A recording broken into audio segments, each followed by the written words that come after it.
আপনি কি ফেসবুকে পাসওয়ার্ড ভুলে গেছেন?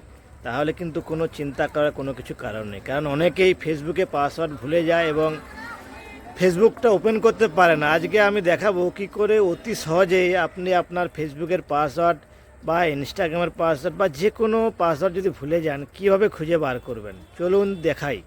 প্রথমেই আপনি আপনার ক্রোম ব্রাউজারটি ওপেন করবেন, তারপরে উপরে সেটিং অপশানে ক্লিক করবেন। এই দেখুন প্রোফাইল আইকনটায় সেটিং অপশানটা ক্লিক করবেন। ক্লিক করার পর স্ক্রল করবেন, দেখবেন গুগল পাসওয়ার্ড ম্যানেজার বলে অপশানটা আসবে, এইখানে ক্লিক করবেন। গুগল পাসওয়ার্ড ম্যানেজার এখানে ক্লিক করার পর স্ক্রল করবেন, দেখবেন এখানে পুরো যতগুলো আপনার আইডি করা আছে যে কোনো জায়গা থেকে সবগুলোর কিন্তু এখানে পাসওয়ার্ড আপনি পেয়ে যাবেন। এই দেখুন আমি ফেসবুকটা দেখব, ফেসবুকে ক্লিক করলাম। ফেসবুকে ক্লিক করার পর এই দেখুন আপনার ওপেন হয়ে গেল। এই দেখুন যে আমার এই নাম্বারটা ফেসবুকে দেওয়া আছে, প্লাস এই দেখুন এই চোখ চিহ্নটা ক্লিক করলে কিন্তু আপনার পাসওয়ার্ডটা দেখাবে এখানে। আমি যদি ক্লিক করি আমারও পাসওয়ার্ডটা এখানে দেখাবে। তাই যে কোনো পাসওয়ার্ড যদি আপনি ভুলে যান অতি সহজে এখান থেকে আপনি খুঁজে বার করতে পারবেন।